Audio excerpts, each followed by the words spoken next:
Dios les bendiga, mis hermanos. Muy buenas noches. Es un gozo nuevamente estar con ustedes para compartir un estudio de la palabra de Dios. Hoy día quiero que usted en su casa abra su Biblia, si la tiene a la mano, en Hebreos capítulo 4, versículo 14 al 16. La carta escrita a los Hebreos capítulo 4, versículo 14 al 16. Dice la palabra de Dios: por tanto, teniendo un gran sumo sacerdote que traspasó los cielos, Jesús, el Hijo de Dios, retengamos nuestra profesión, porque no tenemos un sumo sacerdote que no pueda compadecerse de nuestras debilidades, sino uno que fue tentado en todo según nuestra semejanza, pero sin pecado. Acerquémonos, pues, confiadamente al trono de gracia, para alcanzar misericordia y hallar gracia para el oportuno socorro.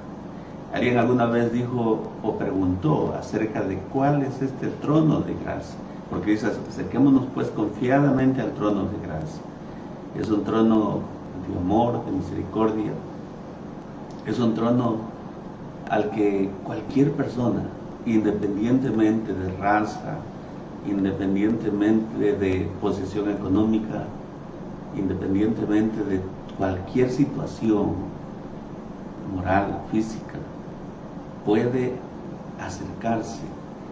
La persona más pecadora del mundo puede tener acceso libre a ese trono de gracia para alcanzar misericordia, como dice el pasaje.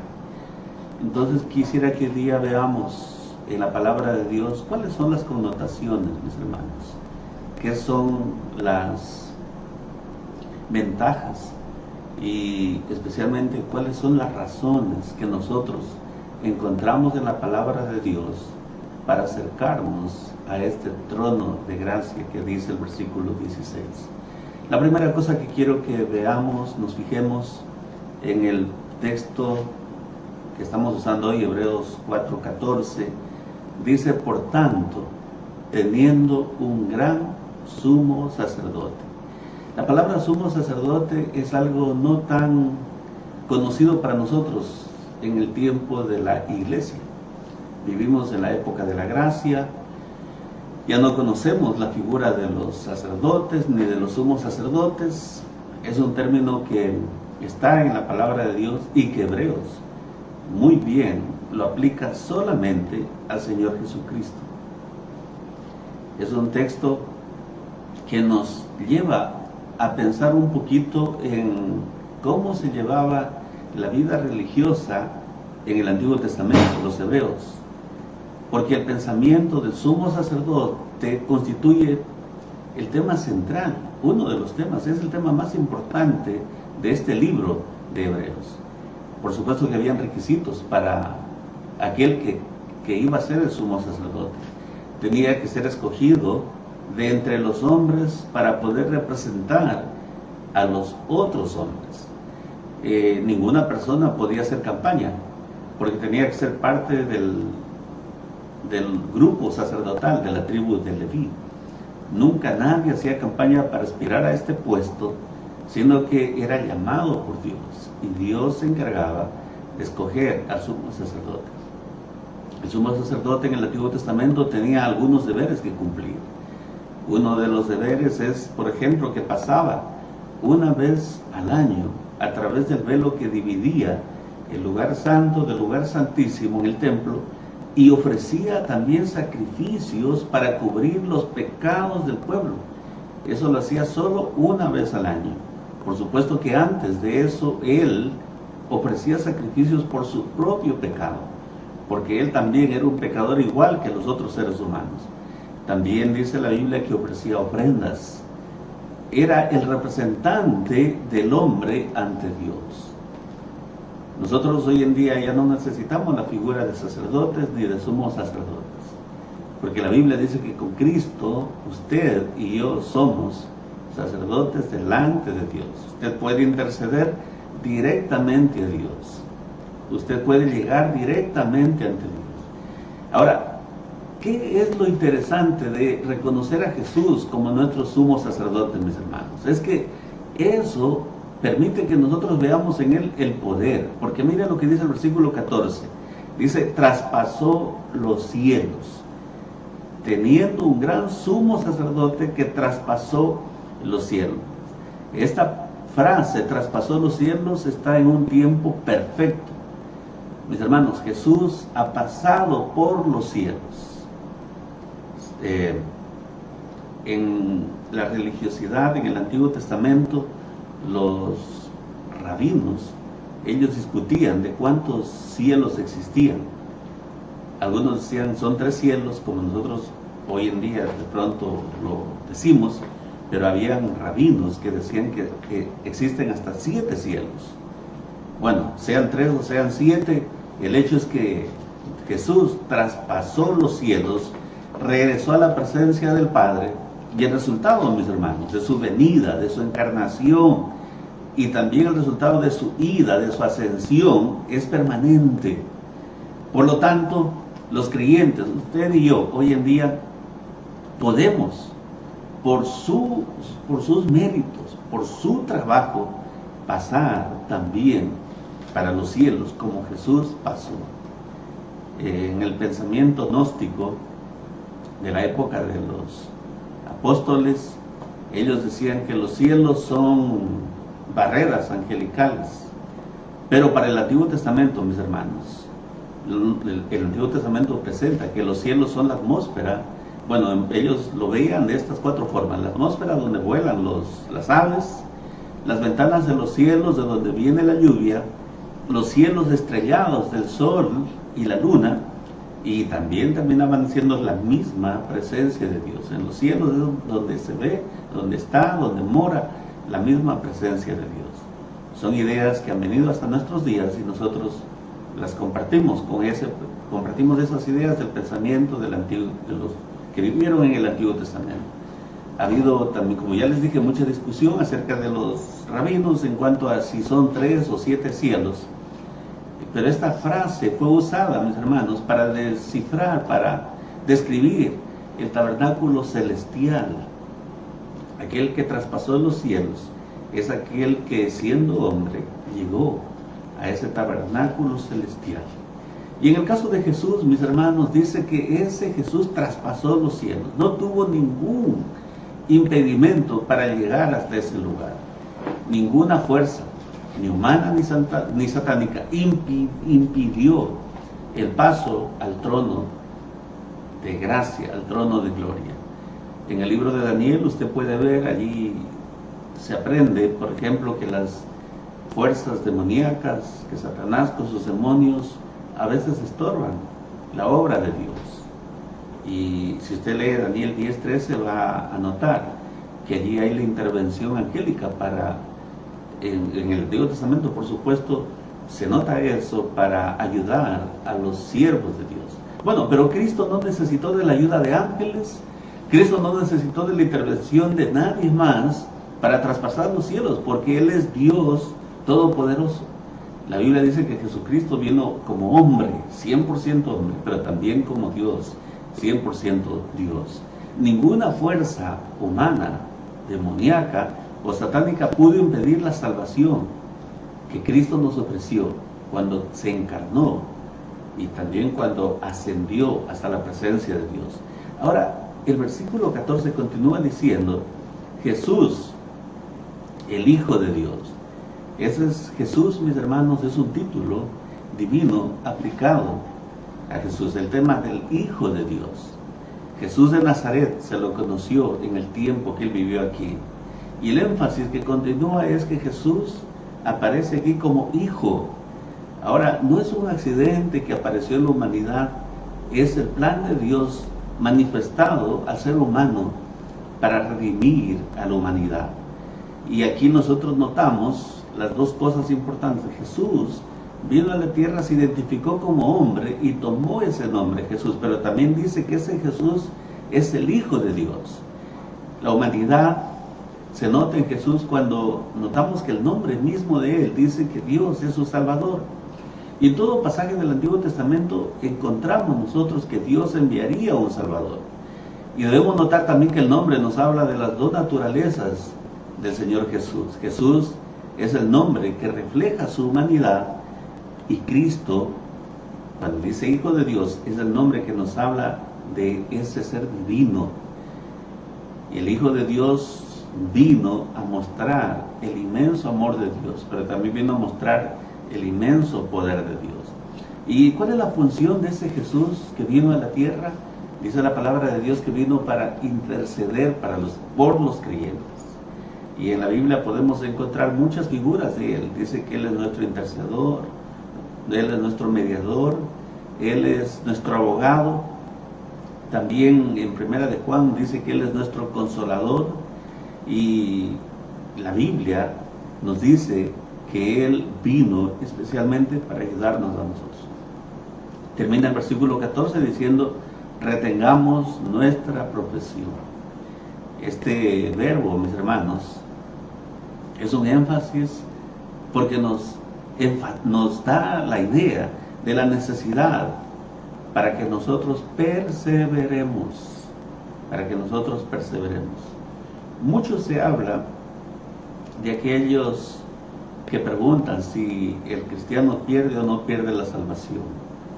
Y nosotros en la Biblia, tal vez usted no va a encontrar una respuesta exacta de un versículo que diga sí, la persona se puede perder o la persona no se puede perder, pero sí la Biblia hace énfasis en la perseverancia de los santos. Y yo siempre termino diciendo, si una persona se aparta, si una persona vive nuevamente en el pecado, y a veces peor que antes, significa que nunca tuvo la salvación. Porque un hijo de Dios persevera. Un hijo de Dios, aunque es cierto, pecamos involuntariamente a veces también voluntariamente, un acto de ira, de coraje, a veces, o cualquier otro pecado, no solo involuntario, sino voluntario, pero no podemos vivir siempre en el pecado. Entonces nosotros vemos aquí que el texto nos dice que debemos retener nuestra profesión, retengamos. Cuando le dice que retenga, es porque usted tiene la capacidad de asirse de eso, de mantenerse cerca de eso. Debemos entonces balancear nuestra decisión inicial de que usted aceptó a Cristo, pero no debe olvidarse jamás que usted debe vivir en un discipulado continuo. O sea, no es que usted nació en Cristo hace 15, 10, 20, 30 años, no. Si usted ahora no está viviendo como discípulo de Cristo, ni diga que nació alguna vez como hijo de Dios. A nosotros a veces, yo creo que nos cae mal cuando escuchamos a una persona que vive en una vida pecaminosa y dice, gloria a Dios, o yo soy hijo de Dios. Qué feo que se escucha. Y claro, eso también nos pone a nosotros en ese espejo, para que veamos eso feo que se siente, que una persona no viva lo que está diciendo con su boca. Entonces debemos balancear esa decisión con el discipulado. Usted debe seguir en ese camino que inició cuando tomó la decisión por Cristo. Y el término que dice aquí el texto, cuando dice retengamos nuestra profesión, en griego es la palabra homología, y es un compuesto de dos palabras, decir y lo mismo.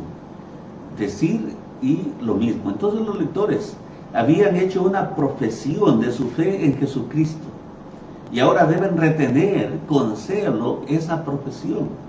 O sea, no solamente pueden decir yo nací, sino que tienen que decir yo ahora estoy viviendo como Jesús. Y este es uno de los temas principales también del libro.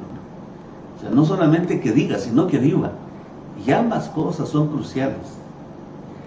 El versículo 15 nos enseña otra lección importante. Dice, porque no tenemos un sumo sacerdote que no pueda compadecerse de nuestras debilidades, sino uno que fue tentado en todo según nuestra semejanza, pero sin pecado. Tenemos, mis hermanos, un sumo sacerdote que se puede compadecer de nosotros, compadecerse de nuestras debilidades. Hay un comentarista de apellido Robertson, A.T. Robertson. Él nos da una diferente traducción dice, tenemos un sumo sacerdote que sufre con nuestras debilidades. Imagínense, y parece que esa es una de las mejores traducciones que existe. Tenemos un sumo sacerdote que puede sufrir también con nuestras debilidades. Jesús nunca, mis hermanos, nunca tuvo una naturaleza pecaminosa. Él nació como hombre, pero nunca cedió al pecado. Nunca pecó. Pero por supuesto que fue expuesto a las tentaciones más horripilantes que nosotros podríamos imaginarnos por causa del pecado de la humanidad. Dice la Biblia que Jesús fue tentado en todo. Hay gente que a veces pregunta, dice, pero Jesús no haya sido tentado como yo. Y yo respondo, sí y más. O sea, todas las tentaciones que usted ha tenido y todas las que yo he tenido, las que yo he pasado, todas esas tentaciones las tuvo que vivir Jesús. Porque la Biblia dice que Jesús fue tentado en todo. Entonces, como fue tentado en todo, Él conoce nuestras debilidades, mis amados hermanos.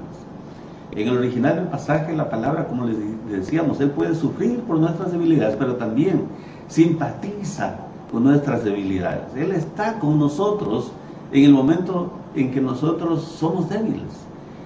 El mensaje de la gracia, mis hermanos, es que Él se compadece de sus hijos. Él se compadece de nuestras debilidades y está dispuesto a perdonarnos y está dispuesto a transformarnos y a fortalecernos para que cambiemos. O sea, no solamente el perdón sin transformación, sino el perdón con transformación.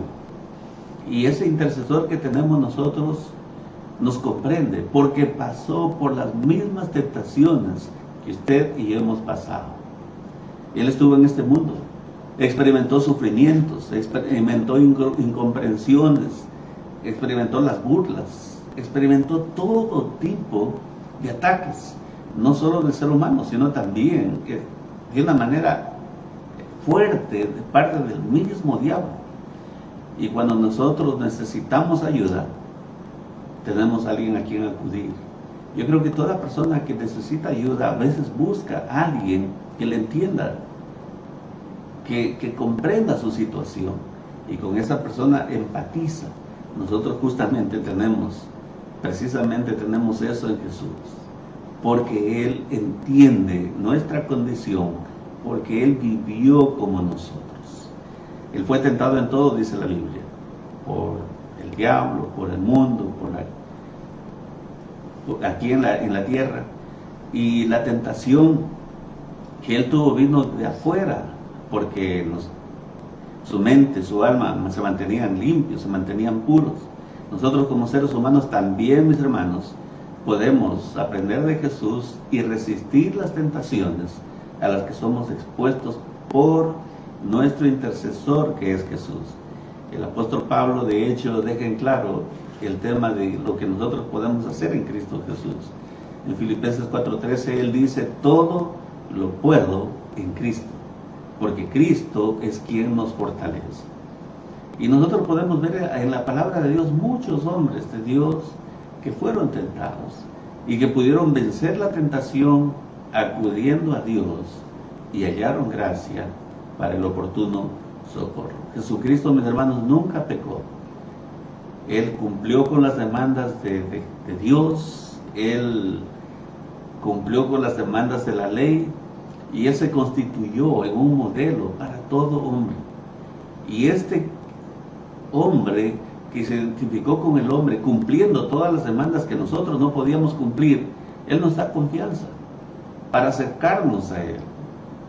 Y quiero contarles algo que yo vi hace años atrás, aquí en el Ecuador, en una de las posesiones del presidente anterior, un día que había una ceremonia muy elegante, con mucho protocolo, militares por todo lado, invitados especiales allí, en un salón grande y amplio.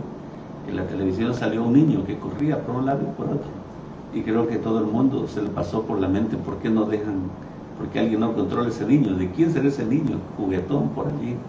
Y en las cámaras como que por rato lo seguían, pero nadie lo tocaba, nadie le decía nada. Cuando después salió la noticia que ese niño que jugaba, que se movía por cualquier lado, en medio de militares, ministros y muchos invitados especiales estarían otros presidentes de otros países, era el hijo de aquel que estaba siendo posesionado. Y así, mis hermanos, nosotros tenemos acceso a Dios. Todo hombre, toda persona que quiere acercarse a un presidente de una nación tiene que pedir audiencia, pero con semanas, con meses de anticipación. La palabra de Dios nos dice que el Señor nos ha dado autoridad para acercarnos confiadamente. ¿Por medio de quién? Por medio de su Hijo. Él nos da la confianza para tener acceso directo hacia nuestro Padre Celestial. El versículo 16 dice: acerquémonos pues confiadamente al trono de la gracia para alcanzar misericordia y hallar gracia para el oportuno socorro. Delante de Dios nosotros siempre recibiremos ayuda, mis hermanos, oportuna, en el momento. No es la misma ayuda que nosotros de pronto aquí en la tierra no la vemos. Yo estoy seguro que usted alguna vez tuvo que llamar al 911 porque alcanzó a ver que estaban robando en un lugar, o que iban a robar en algún lugar, o que hay una persona de pronto sospechosa y le alcanzó a ver que está armado, y cuando llamamos a esos números de ayuda no llega nadie, y pasa 5, 15, 20, 30 minutos y no llega nadie. A veces llegan, pero ya cuando el ladrón fue robando, ya cuando fue haciendo daño. Pero dice la palabra de Dios que podemos acercarnos confiadamente al trono de la gracia para alcanzar misericordia y hallar gracia para el oportuno socorro.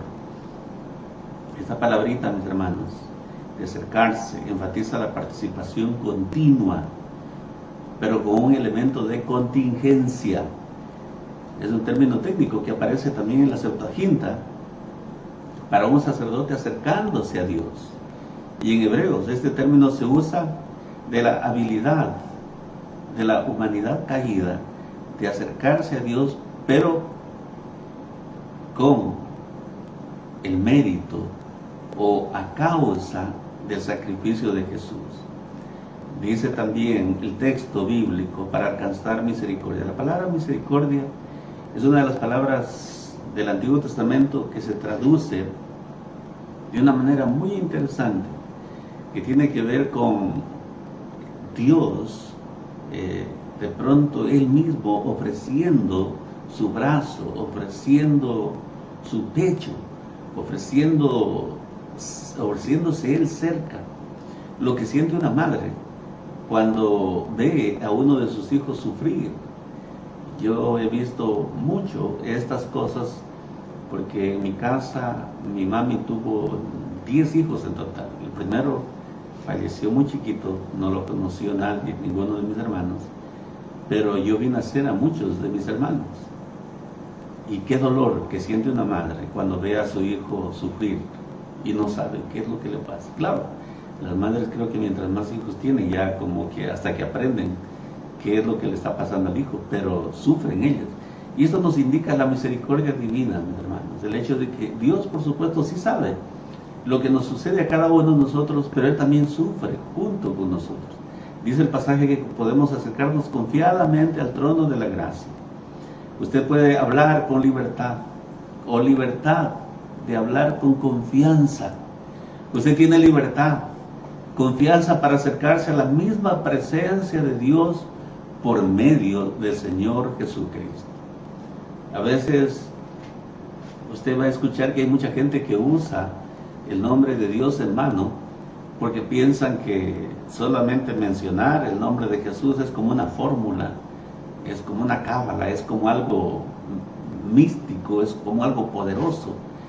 Y hay gente que está inclusive mencionando frases, palabras, pensando que eso es lo que le va a traer buena suerte o una buena vida. Pero cuando dice confiadamente podemos acercarnos al trono de la gracia, tiene que ver con que Jesús es el que nos acerca a Dios, mis hermanos. Es similar al velo roto del tiempo de Herodes. ¿Se acuerdan el día que Jesús murió? Ese velo grueso, que era no un velo finito como los que conocemos nosotros hoy en día, sino que La historia dice que eran capas y capas de tela cosidas una tras de otra. Algunos dicen que llegaban a medir 60 centímetros, otros que llegaban a medir mucho más. Entonces eran capas de tela pesadísimas. Ese velo del templo se rasgó cuando Jesús murió y permitió que nosotros, que el ser humano común y corriente tenga acceso al lugar santísimo. Mire que solo el sumo sacerdote podía entrar al lugar santísimo una vez al año, pero Dios demostró que ese velo ya no servía para nada y lo rompió, permitiendo que los sacerdotes comunes y corrientes y cualquier persona que estuviera en el templo tuviera acceso al lugar santísimo. Claro, los judíos tienen su historia propia, ellos no obedecieron eso, me imagino que cosieron ese velo, hicieron otro velo, otra vez volvieron a tapar, y por eso es que Dios, en su soberanía, tuvo que permitir que se hubiera destruido ese templo en el año 70, y se acabó todo tipo de sacrificio, todo tipo de sacerdocio en ese tiempo. Por medio de Jesús, nosotros, mis hermanos, como personas pecadoras, podemos ir ante Dios Santo por los sacrificios, por los méritos de nuestro Señor Jesucristo. Su gracia, su misericordia nos alcanza, nos llena, nos satisface, nos lleva ante Dios. Porque recuerde que es el trono, ya no es el trono de juicio, no es un trono de castigo, es el trono de la gracia. Y es el trono de la gracia para nosotros en este tiempo, mis hermanos. No era el trono, de ese trono no estuvo en el Antiguo Testamento, está para nosotros hoy en día. Y el autor de los Hebreos considera los cielos como el tabernáculo espiritual, donde mora Dios. Consideran los cielos como el trono celestial. Dice también el pasaje, para el oportuno socorro. Y el contexto de este pasaje habla de advertencias contra el no retener firme nuestra profesión. Recuerde, el oportuno socorro viene el momento en que un hijo perseverante en la palabra de Dios, en su fe de Dios, se acerca, porque puede acercarse confiadamente, porque tiene acceso libre a Jesús, porque ha sido limpiado sus pecados por medio de Jesús. Seguramente Dios, mis hermanos, nos ayudará en esos tiempos de pruebas, en esos tiempos de dificultades. Isaías 49:15 nos dice: se olvidará la mujer de lo que dio a luz, para dejar de compadecerse del hijo de su vientre. Pero termina diciendo Isaías: aunque olvide ella, yo nunca me olvidaré de ti. En el momento exacto, en el momento que usted necesite, Dios le mostrará la solución exacta, mis hermanos. Lo que usted tiene que reconocer hoy día es eso: Dios manifestará su gracia, su misericordia en el momento exacto, y nos mostrará también la solución exacta. No se afane, en estos días no se altere, no se desespere, porque Dios tiene control de todo. En el momento preciso, justo cuando lo necesitamos, cuando vienen las tentaciones, las pruebas, dificultades, encontramos lo necesario en aquel que sabe muy bien cómo hacerlo y sabe muy bien cómo darlo. Recibiremos misericordia, dice el texto, mis hermanos. El amor de Dios, ese Dios que nos observa, nos ofrece ayuda a nosotros como creyentes, de pronto abrumados por la debilidad, por los problemas, por esta situación de pronto de incertidumbre. Y también estará allí la gracia, el inmenso amor de Dios, absolutamente inmerecido, que perdona al culpable, que justifica al pecador. A ese trono de gracia nosotros podemos ir confiadamente, confesando el pecado, recibiendo el perdón y llevando la aflicción para ser consolados por el mismo Dios, entregando nuestras debilidades para ser fortalecidos por ese mismo Dios todopoderoso, haciendo preguntas y recibiendo respuestas de el Dios omnisciente que lo conoce todo.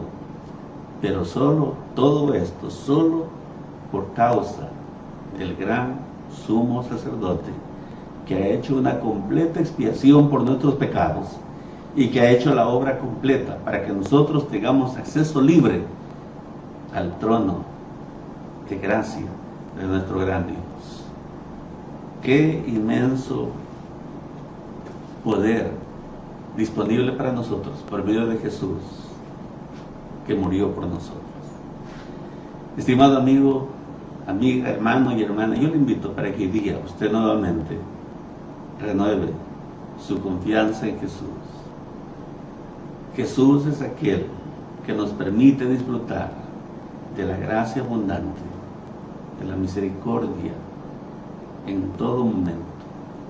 Jesús es aquel que nos permite hoy en día tener el oportuno socorro. Entonces yo le invito para que usted haga una oración junto conmigo. Incline su cabeza, cierre sus ojos y dígale a Jesús lo siguiente: bendito Dios, en este momento nuevamente quiero poner mi vida en tus manos. Quiero reconocer, Padre, mis pecados delante de ti y pedirte que me perdones. Quiero tener libertad para acercarme a ti. Quiero tener confianza para acercarme a ti. Por eso te pido perdón de mis pecados, limpieza de mis pecados. Y reconozco a Jesús como mi Señor y Salvador personal. Reconozco a Jesús como mi santificador. Te pido que me ayudes por medio de los méritos de Jesús para ser un hijo tuyo, que acude a ti confiadamente para hallar gracia y el oportuno socorro. En tus manos dejo mi vida y ahora en adelante ayúdame para recordar esto, que no solamente inicié una vida con Cristo, sino que vivo cada día cerca de Cristo. Y eso me da confianza para acercarme a ti, para recibir lo que necesito en el momento en que tú lo determines, Señor. En el nombre de Jesús. Amén. Que Dios les bendiga, mis amados hermanos.